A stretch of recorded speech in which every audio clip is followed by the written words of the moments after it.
Bienvenidos al primer podcast de Primer Tiempo.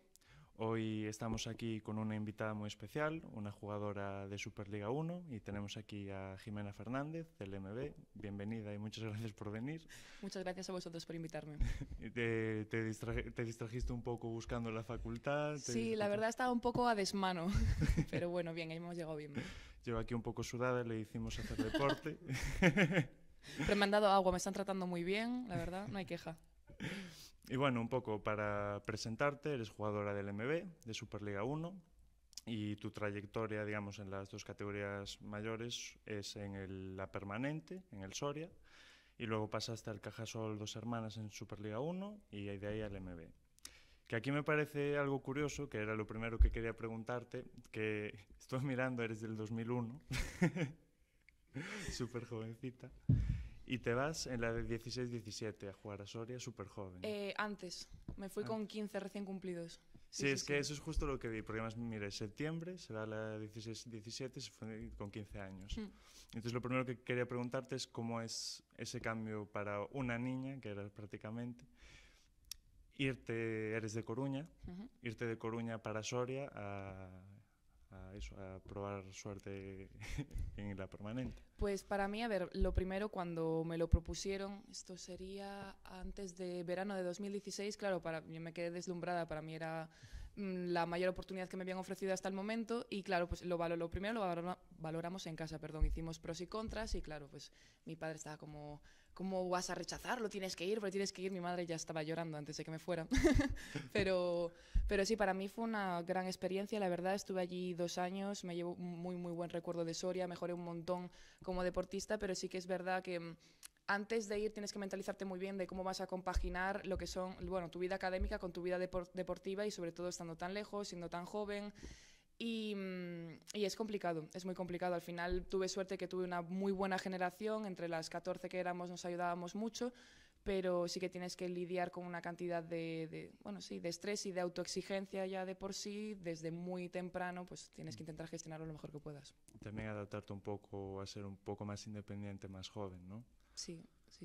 Porque, a ver, dependiendo de cómo sean tus dinámicas en casa, lo llevas mejor o peor, pero gente que a lo mejor no se ha involucrado en eso nunca o que no ha salido de su casa nunca y además que son edades como muy clave y al final pues las relaciones que tengas con tus compañeros van a influir un montón y eso, y el apego que tengas hacia tu casa y por suerte pues soy bastante independiente y tampoco lo sufrí, pero bueno, la morriña se lleva siempre bastante en el pecho. Que justo te iba a preguntar sobre la morriña, si fue uno de los factores para acabar en el MB. Pues sin coña, sí. A ver, yo me fui muy pronto y pues llevaba ya, esta sería mi 6ª temporada como profesional, pues llevaba ya muchos años fuera. Entonces el poder seguir jugando al máximo nivel y en un proyecto tan fuerte como el que está pensando y el que está montando ahora mismo MB, pues tenerlo cerca de casa, que al final lo echaba mucho de menos y cada 2 semanas jugamos en casa y poder ver a mis padres en la grada es algo que no he podido disfrutar hasta ahora, entonces sí. Y además este nivel, que es aún más grande. Sí, y además que se lo pasan como enanos y les gusta más un tercer tiempo que un tonto. Y bueno, un poco también pondremos en pantalla lo que te comentaba antes, tu imagen de jugadora joven. Hostia, a ver qué puedes sacar de ahí, la verdad. Sí, fue curioso cuando lo vi en la federación. Y también te quería preguntar, bueno, tú en el Soria, en tu segunda temporada destacas bastante más, ya te vas a 239 puntos y juegas de opuesto. Pues sí, pero ni había mirado la puntuación, la verdad. Sí, porque la primera eran 100 y pico, la segunda casi doblabas y ahí pasas al Cajasol, Dos Hermanas. ¿Cómo te llega esta opción de pasar del Soria, tan jovencita, porque aún eras muy joven, y poderte ir a un equipo de Superliga 1? Pues realmente tampoco lo tenía, cuando estuve en mi segundo año en Soria no lo tenía contemplado el irme ya a Superliga. De hecho, el tema de permanente es que funciona por generaciones, entonces la mía era 2000-2001. Y las que somos de año impar en general no podemos acabar el último año jugando porque no tenemos competición internacional, entonces eso pues hace que le quites la plaza a otra jugadora que entraría pues 2003, por ejemplo. Entonces, a la altura, no sé, antes de Navidades, al acabar la primera vuelta, nos dijeron de forma... Bueno, nos invitaron a irnos, a las del 2001, así como quien quiere decir. Y pues obviamente los equipos se enteraron y tal, porque al final éramos a lo mejor no sé, 8, 7 de mi año. Entonces nos empezaron a llamar y tal, y sí que es verdad que me llegaron un par de ofertas, pero no sé, el proyecto de Cajasol, además me hablaron súper bien de Magú, cosa que constaté yo luego la temporada que estuve allí.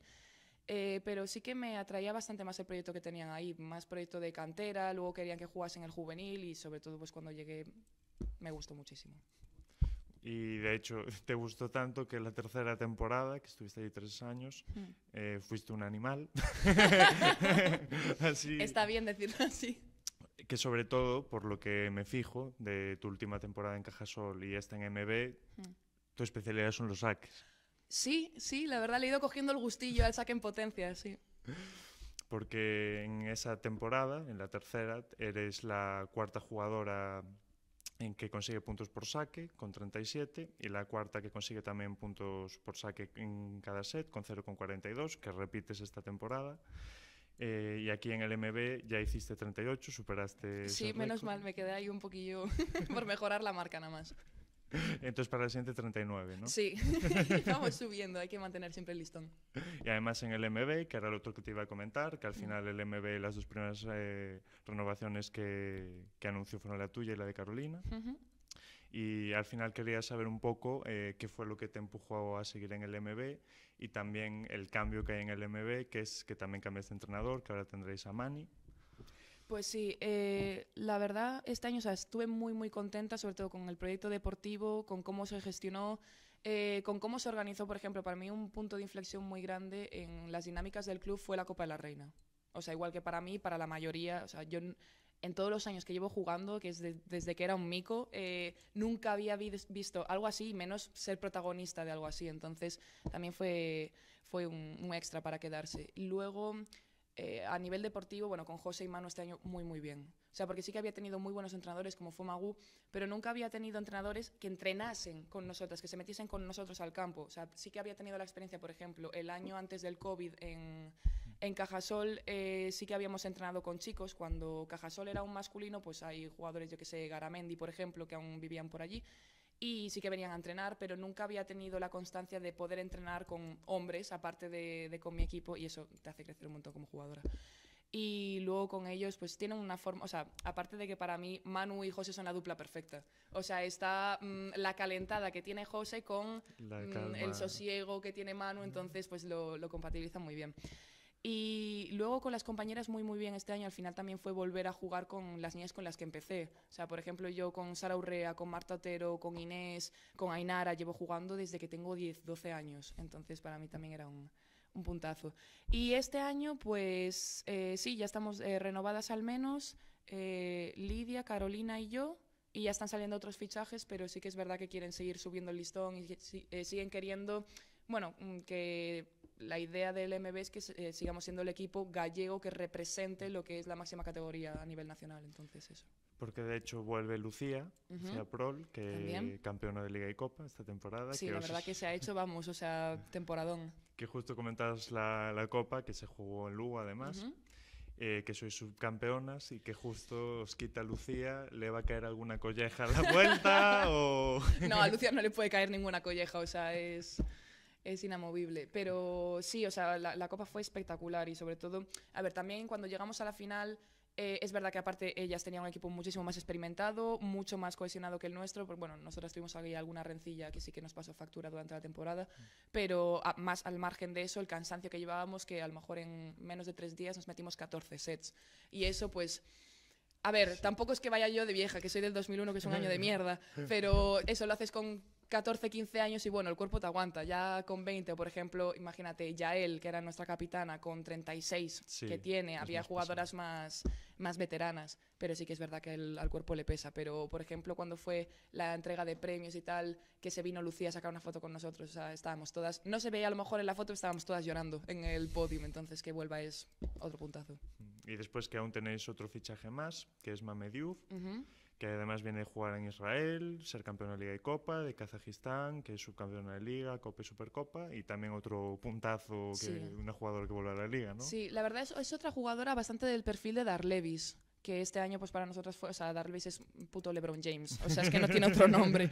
Entonces poder tener otro punto así fuerte en la red y en bloqueo, sobre todo como es ella, y yo me acuerdo, es que claro, con Mame Sí que llegué a jugar en contra, sí, cuando ella jugaba en el Aris, pero tampoco tengo así como mucho recuerdo de jugar realmente contra ella.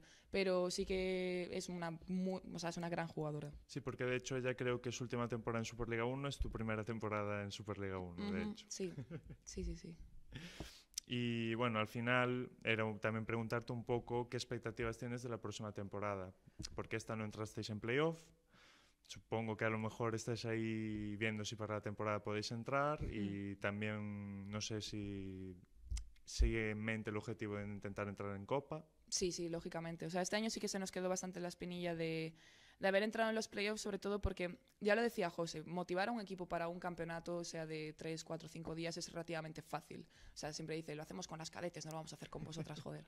Pero conseguir mantener un nivel estable de un equipo, sobre todo de adultas y de mujeres, que esto es bastante complicado durante todo el año, para conseguir los playoffs y sobre todo para un objetivo como sería campeón de Copa, o sea, perdón, de Liga, es mucho más complicado, pero sí que es verdad que nos lo proponemos para el año que viene. Y si podemos volver a tener la sede de la Copa de la Reina, pues sería otro puntazo, porque este año se le dio muchísima visibilidad. O sea, para nosotros fue muy importante. Igual el partido de la final había más de 2.000 personas viéndolo en directo en el pabellón, que para nosotros fue increíble, Sí, y más de 16.000 por streaming. O sea, que para mí fue una puta burrada.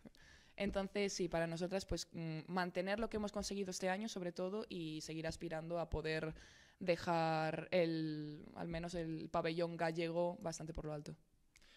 Y bueno, también iba a comentar, ya un poco saliéndonos un poco de ti, que al final también tienes dos compañeras de equipo, como son Lidia y ahora Lucía que viene, que se van a jugar la European Golden League. Y también un poco quería preguntarte cómo se siente el tener jugadores internacionales en el equipo. Pues, a ver, yo que lo he vivido de cerca, es una experiencia cojonuda para ellas, sobre todo. Y también las mantiene, ¿cómo decirlo?, en un nivel de exigencia física y exigencia mental que nos va a venir muy bien a todas como equipo, como jugadoras y como grupo, sobre todo, nos va a venir súper bien durante la temporada. Para ellas eso es una experiencia bestial y para nosotras pues también nos ayuda a eso, a darle un poquito más de visibilidad, a ganarnos ese nombre, sobre todo tanto dentro como fuera de España, y a mantener pues el nivel gallego donde debería estar. Porque además es un equipo muy joven y entonces podría darse que más de vosotras acabéis yendo a la selección, incluso tú misma. Yo creo que tienes ahí tus posibilidades. Sí, a ver, para mí la selección es un tema un poco, no peliagudo, pero sí que guardo muy buen recuerdo. Para mí Soria fue muy importante, los preeuropeos, la selección de menores, sí que fui, bueno, me llamaron alguna vez para las concentraciones de la absoluta, pero ahora mismo es muy complicado, sobre todo cuando estás aún en la universidad, cuando tienes que compatibilizar con los exámenes, es algo que no te dan demasiada libertad o directamente no lo puedes compatibilizar. Luego a nivel económico es algo que también que se tendría que revisar, de hecho mucha gente lo rechaza por que le sale un contrato de trabajo durante el verano o a lo mejor están preparando eso, exámenes, oposiciones, X. Entonces, con lo difícil que es compatibilizarlo, además de tu vida personal, porque date cuenta que nosotras nos pasamos como poco los 7 meses que dura la liga, más playoffs, campeonatos, eso si no eres aún juvenil, pringada, para quien no sepa inglés, y tienes campeonatos de España, CESA y movidas varias. Entonces tú te pasas toda la temporada fuera de tu casa con una exigencia, intentando compatibilizar las que estudiamos y todo lo que implica. Y luego lo que menos te apetece es pasarte 4 o 5 meses hacinada en Guadalajara, por ejemplo, o en Soria, no sé dónde carajo están ahora, un besito desde aquí para ellas. Pero claro, es muy complicado porque eso también tanto a nivel mental como a nivel físico, el cuerpo necesita un descanso. Entonces al final no le estás dando el tiempo que necesita para recuperarse después de todo lo que ha sido la temporada. Y al menos para mí ha sido una temporada bastante intensa, entonces sí que el descansito y el poder, yo qué sé, tener, bueno, al final nosotras también pecamos de no tener vida universitaria, de que nos cuesta más mantener esa, no sé, esa faceta de persona normal, como quien dice. Entonces sí que eso hace falta. Y pues sé que la española será un momentazo para mí en otra etapa, pero ahora mismo está un poco ahí en vilo. Sí. Que justo iba a dejar un poquito para después, pero ya que sacas el tema lo comento ahora, que tú además de estar jugando en el MB, estás estudiando en Santiago de Compostela, psicología, y bueno, esto ya es algo que me comentaste el otro día, ya completamente fuera de cámaras. Sí, en petit comité. Que es un poco difícil compaginar ya no solo estudiar y estar jugando, por el tema de los entrenamientos y demás, sino el hecho de que, aunque sean dos ciudades que están relativamente cerca, tienes que estar dándote el tute de una a otra todos los días. Sí, relativamente cerca, pero comunicada como el culo, o sea, es horrible. De hecho, claro, mis 2 primeros años de facultad los hice en Sevilla, y allí súper bien, porque yo estaba en Dos Hermanas, que es donde está la sede del club, el pabellón y tal. Y con respecto a Sevilla, pues queda a lo mejor a 17, 18 minutos en tren, y para mí era la vida. Y encima de eso, también tuvimos más facilidades que a mí no me gustaba, porque a mí me encanta ir a clases, o sea, me encanta mi carrera. Pero con el tema del COVID al final y la semipresencialidad, pues teníamos a lo mejor más días de online y yo los podía hacer desde casa o ir a entrenar o compatibilizarlo mejor. Los profes eran muchísimo más comprensivos de lo que he visto aquí. Y nada, también me costó un montón porque al hacer el traslado de expediente, lo que es la convalidación de los créditos me llegó bastante tarde. Luego eso, que mínimo pierdo 3 horas al día viajando. Entonces sí que el año que viene me gustaría al menos, no sé si cogerme menos asignaturas o intentar compatibilizarlo un poco mejor para al menos tener la sensación de que voy a clase, porque este año fue nefasto. Y también eso, al final, cuando estás a mucho nivel y tienes que entrenar muchísimas horas, tienes que acabar priorizando. Y las que tienen la suerte de poder estudiar en Lugo, poder hacer un ciclo, poder X o incluso en Coruña, que está bastante mejor comunicado, pues bien, pero la verdad que yo me quejaba de Soria, pero Lugo en eso también podría poner Feijóo, se podría poner un poquito las pilas. Bueno, aquí en el podcast Jimena reivindicando, sí. Una autopista, como Dios manda, cojones. Vamos a sacar ahí titular. Lugo ya. Bueno, ya está. Y bueno, no te planteaste, aquí ya hablamos un poco de estudios, pues seguiremos con el voleo en un momento, pero ¿no te planteaste quizás la opción online o algo? Sí, había mirado porque, por ejemplo, tengo entendido que la sede de la UNED a nivel, bueno, al menos en psicología, está en Lugo. Entonces, para mí, pues sería un puntazo. Pero tengo amigas que están estudiando en la UNED y como está estructurado tampoco me encaja demasiado. Y luego que otro trazo de expediente igual me quedo calva. Te lo digo de verdad. O sea... Aerodinámica. Sí. Igual salto más, no lo sabe nadie. Tampoco es que tenga yo mucha densidad capilar. Plantéatelo. Pero sí, de hecho, bueno, ahora hace nada jugamos el universitario y le dije a Juan, como vayamos al internacional, que sepas que me rapo. O sea, lo dejo aquí. Estaba yo delante, sí. De hecho. Y bueno, un saludo para Juan, que gracias a él te Un tengo besito, aquí. mister. Y bueno, también, ya por cerrar el tema de psicología, que también algo que me comentaste también fuera de cámaras, es que ves muy interesante el tema de la psicología deportiva, que aquí también aplica un poco a voleibol. ¿Crees que falta implementar un poco más la psicología deportiva y sobre todo quizás siendo más complicado en este tipo de deportes que son minoritarios y eso, un profesional más es a lo mejor un fichaje menos? Pues sí, a ver, a mí siempre me ha llamado mucho la atención el tema de la psicología deportiva, sobre todo a raíz de lo que yo viví en CAEP, en Soria. Nosotras cuando estábamos allí, o sea, éramos niñas de entre 13, que tendría la más pequeña, hasta 18. Cuando tenías 18 te chimpaban. El tema es que la única persona adulta fuera de nuestro cuerpo técnico, que era nuestro entrenador, o sea, entrenadora y la fisio, era Elías. Un besito desde aquí para Elías.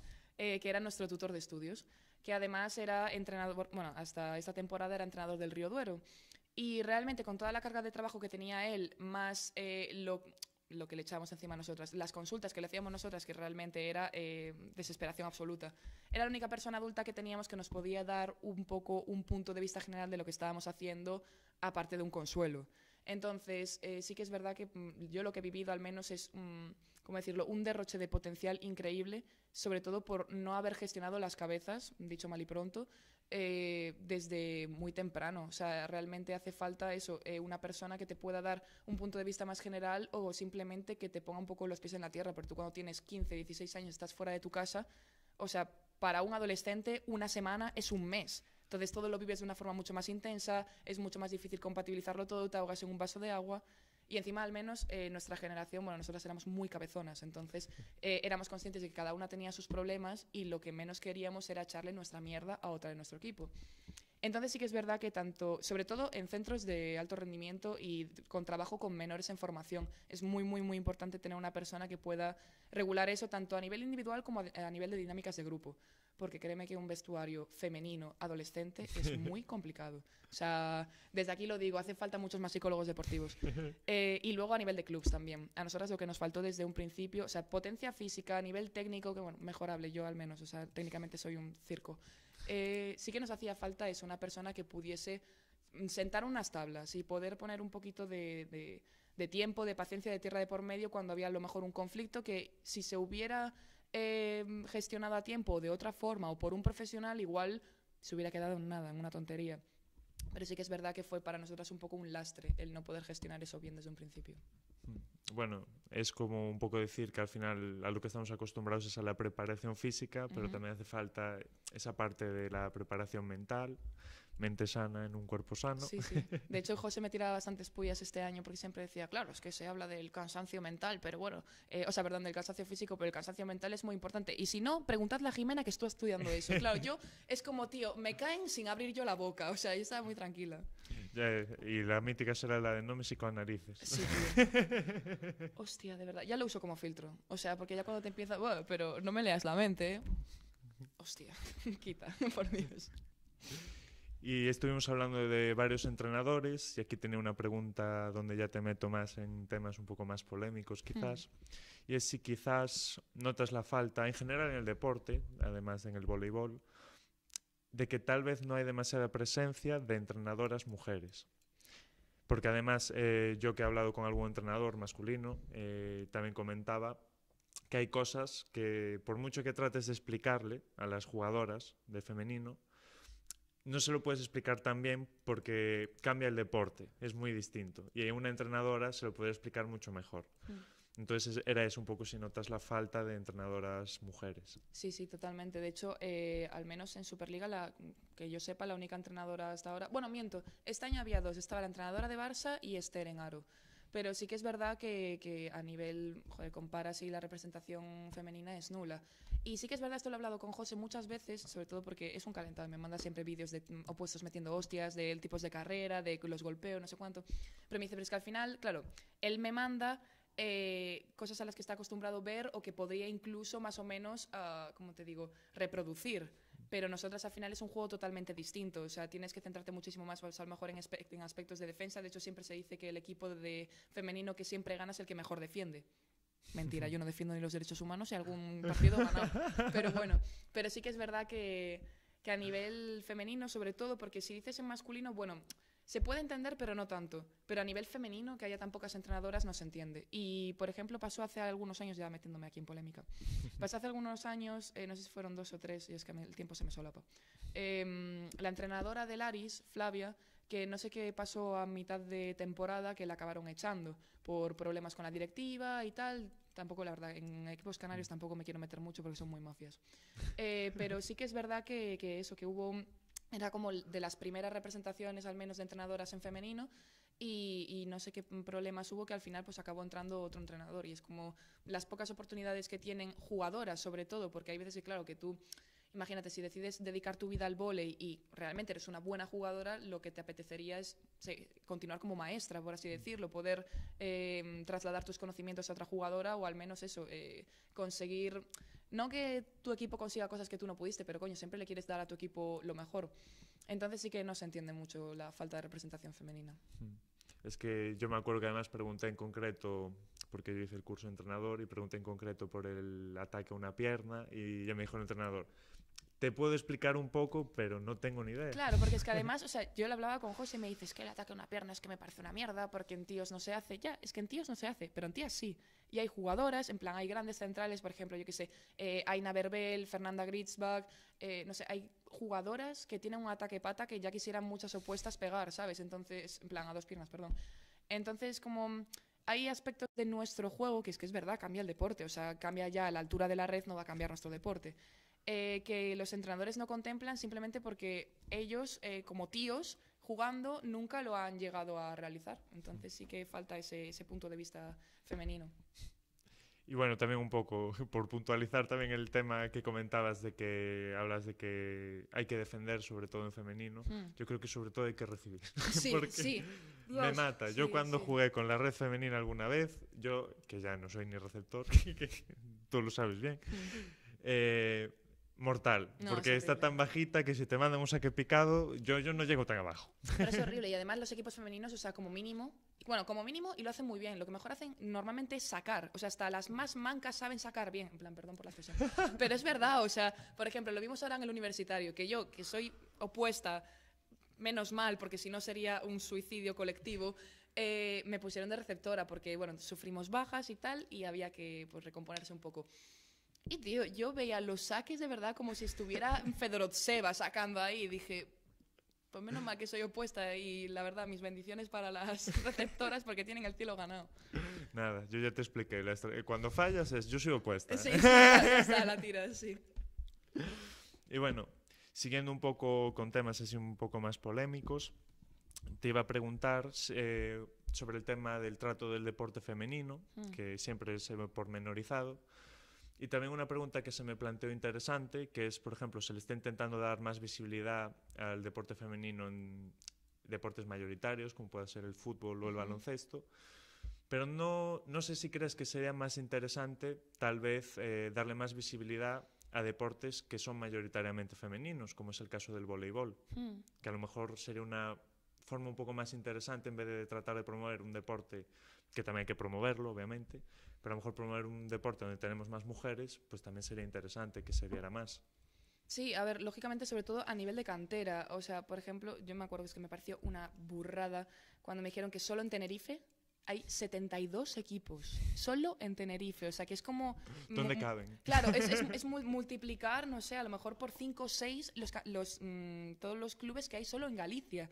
Entonces, sí, bueno, no sé si enfocarlo a lo mejor desde esa perspectiva, pero sí que es verdad que nos hace falta mucha más visibilidad en muchísimos más campos. Lo entiendo sobre todo a nivel de fútbol, por ejemplo, que habías mencionado, porque la diferencia tanto salarial como de visibilidad, como de apoyo y de todo tipo es abismal entre femenino y masculino. También me vendrán ahora la gente que dice, es que les pagan en función de lo que generan. Bueno, no vamos a hablar del sistema que avala eso, pero bueno, da igual. Entonces, no sé si a nivel de distintos deportes, más que en función de pues, si es masculino o femenino, pero sí que es verdad que necesitamos mucha más visibilización, necesitamos mucho más apoyo por parte de las instituciones, por ejemplo. Yo estoy muy contenta al nivel de patrocinios así en MB, que es verdad que tanto la Xunta como, pues no sé cómo decirlo, instituciones más públicas, sí que es verdad que se involucran mucho más y se vuelcan, porque en Sevilla era imposible. O sea, en Sevilla, aparte que teníamos lo justo para desplazarnos casi, a nivel de eso, de instituciones o de, bueno, la Junta, no es Xunta, porque allí no usan la X. Sí que es verdad que, claro, como estaba el Sevilla y el Betis de chicos y de chicas y de fútbol y baloncesto, era como, vale, ya non temos máis para nadie.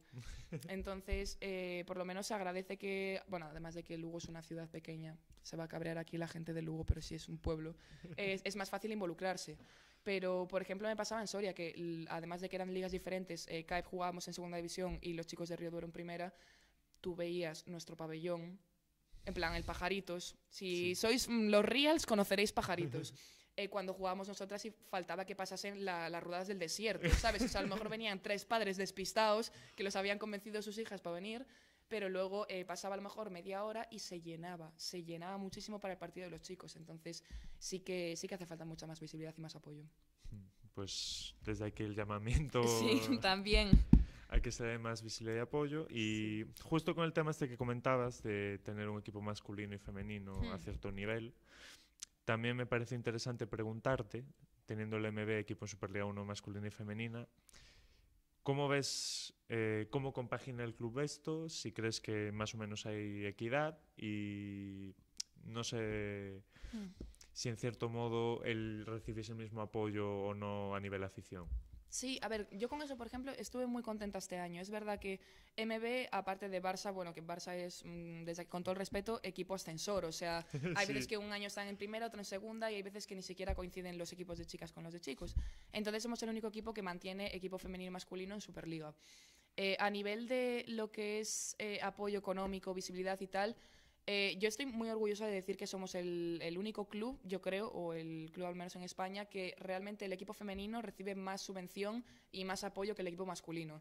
También lo que hemos conseguido este año al final es muy distinto, pero sí que es verdad que, por ejemplo, en MB a nivel, lo que es la directiva, hubo una división. Entonces hay una parte que lleva el masculino y otra parte que lleva el femenino. Entonces son un poco independientes a pesar de ser el mismo club. Este año, la verdad que para los chicos fue una temporada un poco difícil, sobre todo por el tema de las lesiones, el tema de que también era un equipo muy joven, y es difícil compatibilizarlo, sobre todo, bueno, la marcha de Diego también no facilitó que la mayoría renovasen, bueno, fue un tema un poco complicado. pero sí que a nivel de recursos el equipo más femenino contamos con más que el equipo masculino y, a ver, tampoco ¿cómo decirlo? No lo premio ni lo ensalzo el que el femenino tenga más que el masculino. Deberíamos tener igual realmente. No me voy a... O sea, sarna con gusto no pica, ¿no? Pero es verdad que lo ideal sería que ambos equipos tuviéramos los recursos suficientes como para poder tener muy buen equipo, poder tener visibilidad, poder competir a nivel, imagínate, si tuviéramos el nivel y tuviéramos los recursos para competir en Liga Europea o lo que fuera, que es también uno de los objetivos a muy largo plazo.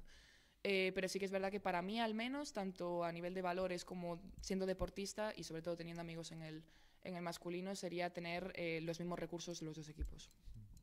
Y un poco ahora que hablabas de Liga Europea y demás, una pregunta que tenía, un poco a futuro tuyo, es si te ves quizás probando suerte en el extranjero en alguna ocasión o lo ves complicado, ¿cómo ves ese tema? Pues mi idea, a ver, siempre ha sido hacer al menos la especialización en psicología, que bueno, puede ser deportiva o no, no lo sabemos, estamos aún ahí descubriéndolo.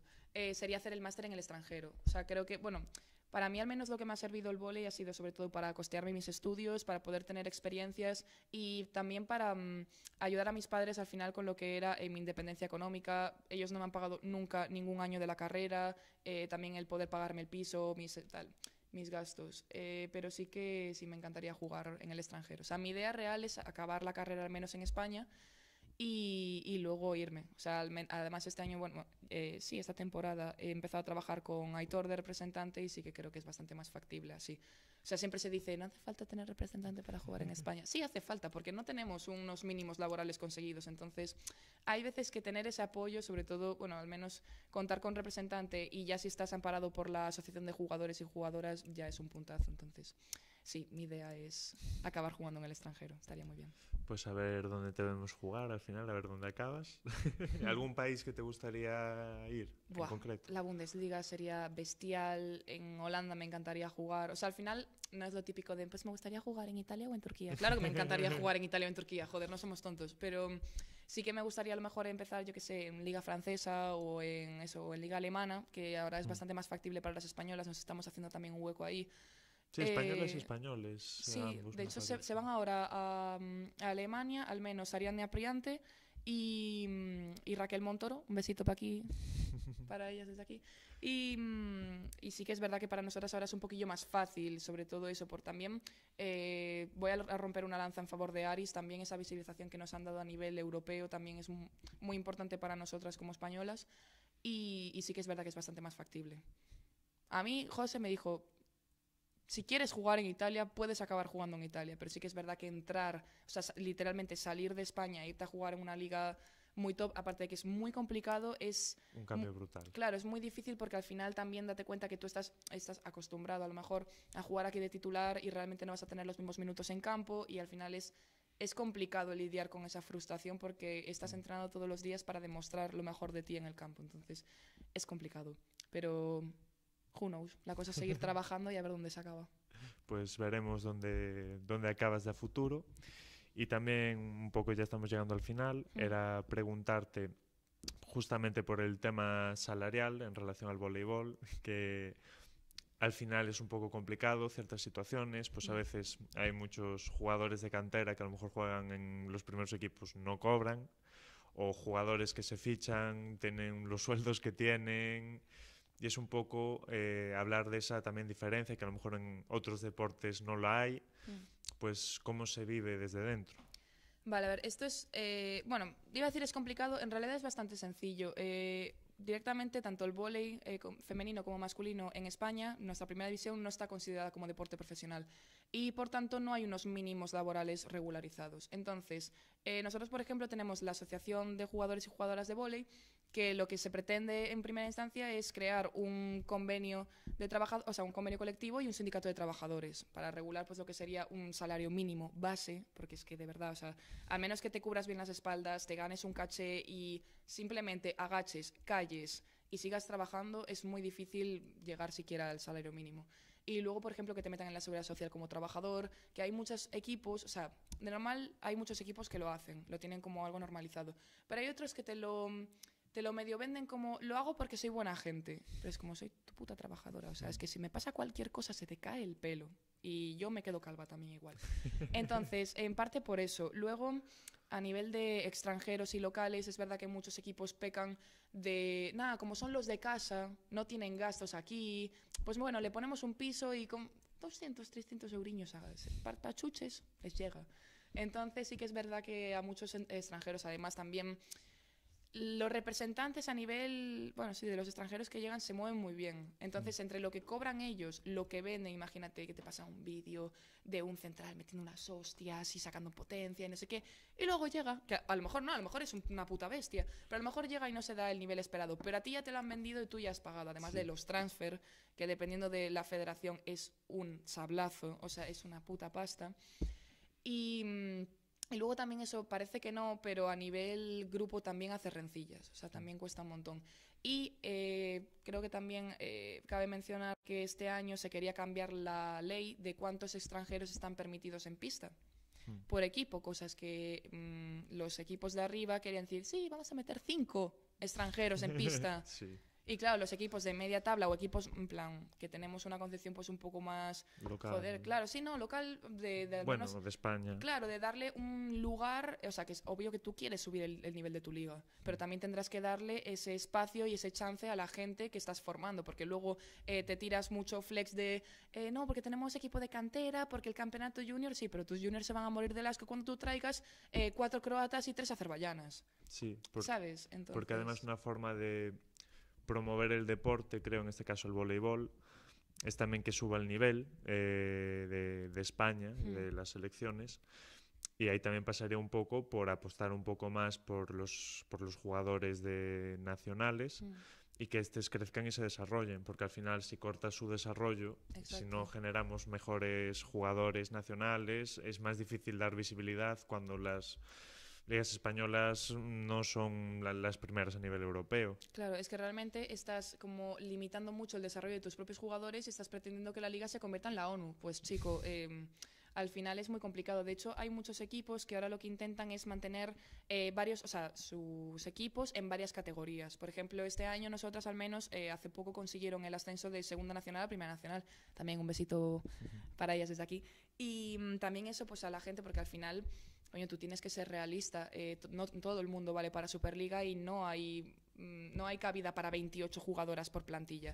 Entonces también poder darle a las chicas y a los chicos como una salida o sí que un proyecto para que puedan seguir desarrollándose, mejorando e incluso aspirar a Superliga. Y también para nosotras es, por ejemplo, a nivel de entrenamientos también es una burrada poder contar con niñas que a lo mejor se están también rompiendo los cuernos en Primera Nacional, que luego tengan la opción de subir, de jugar una fase de ascenso y lo que ello conlleva, que es una experiencia de la hostia también para poder subir a Superliga 2. ¿Sabes? Al final eso también las mantiene a ellas en competición y a nosotros creciendo como clubes. Entonces también es mucho más positivo. Pero lógicamente tú no vas a mantener, imagínate, un equipo en Superliga 2 y todas nacionales y que tu equipo de Superliga 1 parezca, no sé, o sea, no una ONG porque seguramente tengan muy buen nivel, pero me refiero que a lo mejor tengas 2 del club o 2 españolas. Sí. La verdad que es un poco, a mí me parece cuestionable, pero sí, bueno. Algo grave. Y bueno, justo hablando de temas internacionales, ya penúltimo tema. En Lugo, 3 jugadoras de la selección ucraniana fueron acogidas.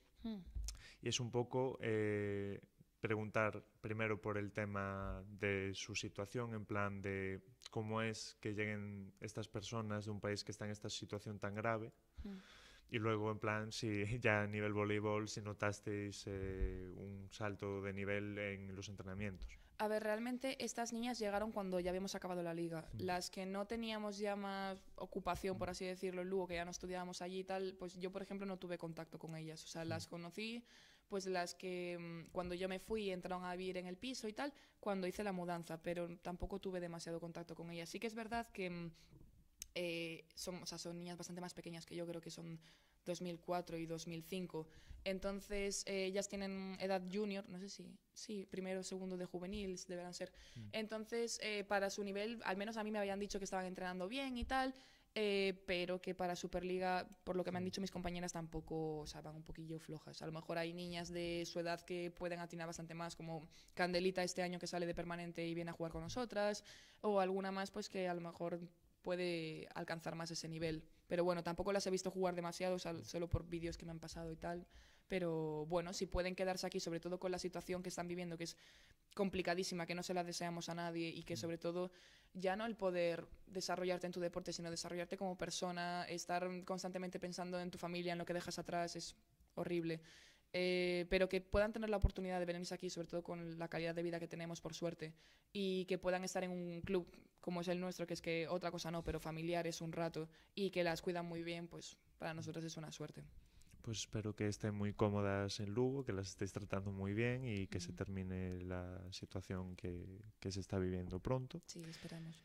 Y bueno, para salirnos un poco de estos temas tristes y para cerrar el podcast, cuando creamos este podcast decidimos que íbamos a cerrarlo de una forma un poco más alocada y que le íbamos a preguntar lo mismo a cada invitado. Dale.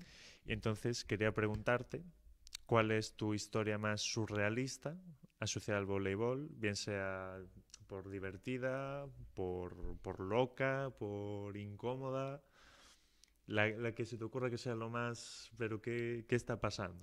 Hostia. A ver, así a bote pronto se me viene cuando fuimos a jugar a Socuéllamos y desde la grada pues los viejos nos invitaron a cubatas. En plan, así a bote pronto. Pero igual, no sé, o sea, yo creo que más surrealista, al menos los viajes que nos metíamos. Bueno, a ver, esto a lo mejor me van a tirar un poco de beef, pero bueno. El tema fue que... ¿Cuándo fue esto? Mi segundo año de CAEB, que fiché con Zalaeta, que jugaba ya de opuesta. Jugábamos Antía Rodríguez, que está jugando ahora en Estados Unidos, y yo habíamos fichado por Zalaeta. Y nada, justo nos volvíamos de un pre-europeo, que encima nos metieron una soba, pero una soba de la hostia, por encima jugábamos contra Eslovaquia, Croacia y Turquía. O sea, Ebrar Karakurt, la jugadora de, bueno, que está ahora en Italia, pues yo jugué contra esa tía y nos metieron una soba de la hostia. Bueno, pues cuando acabamos justo el torneo nos hicimos, ¿cómo coño fue? Hungría, Estambul, no, Hungría, Berlín y luego ya directamente para Madrid y de Madrid a Gran Canaria, que era donde jugamos en Campeonato de España. Vale, pues en el avión, claro, a ver, en nuestra liga no tanto. Sí que hay algunas desviadas, como nos llamo yo, pero no, o sea, la mayoría de jugadoras son heterosexuales, entonces eso en Superliga 2 no pasa tanto. Y sí que entre los equipos pues hay cierto, bueno, roza el cariño, lo sabemos todos. Entonces sí que es más así. Y claro, pues Antía, yo la quiero con mi vida, pero no, ¿cómo decirlo? No tiene una mentalidad tan abierta, no está acostumbrada a relacionarse con gente que se salga de esa heteronormatividad.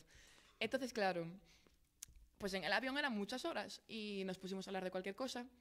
Y claro, yo le conté un poco las dinámicas que había, al menos en el equipo de Superliga 2 y bueno, y así en Zalaeta y en general en el vóley gallego. Y bueno, claro, cuando le empecé a contar, bueno, su cara era un cuadro, o sea, se me quedó así. Además me acuerdo que estaba yo aquí sentada y ella como en diagonal se gira. Y me dice, Jimena, por Dios, ¿dónde cojones me has metido, tío? O sea, me dice, como salga hetero de aquí, te juro que he hecho la quiniela. Y ya está, la verdad. O sea, fue muy divertido, no pasó nada. Pero sí que es verdad que, claro, no pasa nada, no es como, bueno, da igual.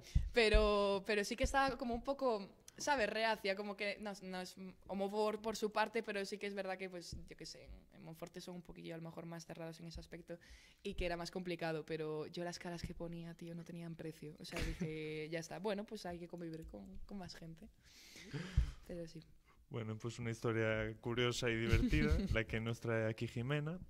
Bueno, ahora sí ya voy a cerrar el podcast. Te voy a agradecer que hayas venido, que nos hayas dado este tiempo, que además te pegaste un tute buscando la facultad. No pasa nada, me viene bien moverme. Eso, te pusimos a hacer gimnasia, preparando pretemporada. Desde aquí, MB, tenéis que pagarnos un sueldillo. Y bueno, pues agradecerte el que hayas venido y también agradecer a quienes nos estén escuchando y viendo. Y nos vemos en el siguiente podcast. Chao, chao. Chao.